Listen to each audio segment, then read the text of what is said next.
খানাখন্দে ভরা রাস্তা, সেই পথ দিয়ে পড়ুয়াদের নিয়ে যেতে গিয়ে উল্টে পড়ে স্কুল ভ্যান। সোশ্যাল মিডিয়া ছেয়ে গিয়েছে এই ছবিতে, আর ভিডিও ভাইরাল হতেই ঘুম ভাঙল প্রশাসনের।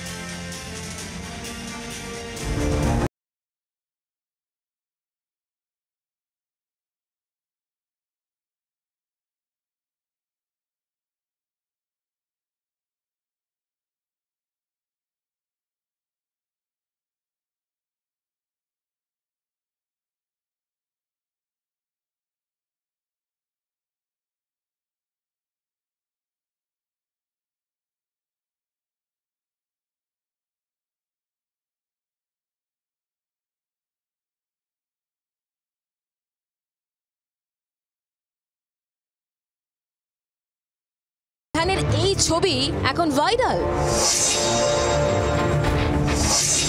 দেখতে পেয়ে ছুটে আসেন স্থানীয়রা। কোনো মতে স্কুল ভ্যানটি সোজা করা হয়। ভাবুন কত বড় বিপদ ঘটতে পারত।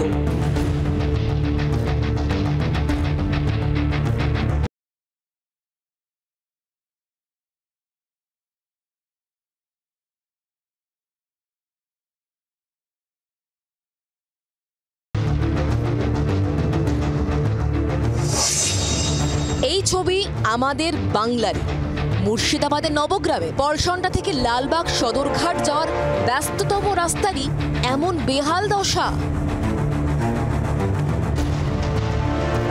স্থানীয় স্কুল, স্বাস্থ্যকেন্দ্র, ব্যাংক হোক কি গ্রাম পঞ্চায়েত অফিস অথবা পর্যটন কেন্দ্র, সবখানে পৌঁছতেই ভরসা এই রাস্তা। এত গুরুত্বপূর্ণ রাস্তার এই হাল।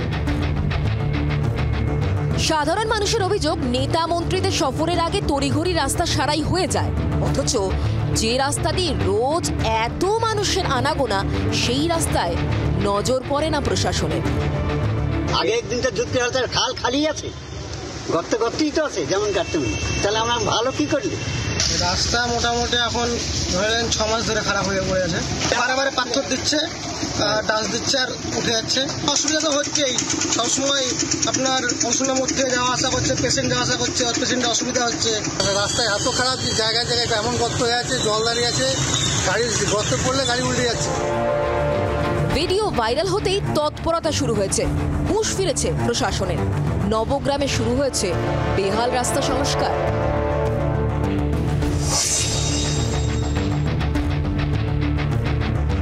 তবে আপৎকালীন রাস্তা সংস্কার নয়, স্থানীয়রা চাইছেন দ্রুত স্থায়ী রাস্তা হোক।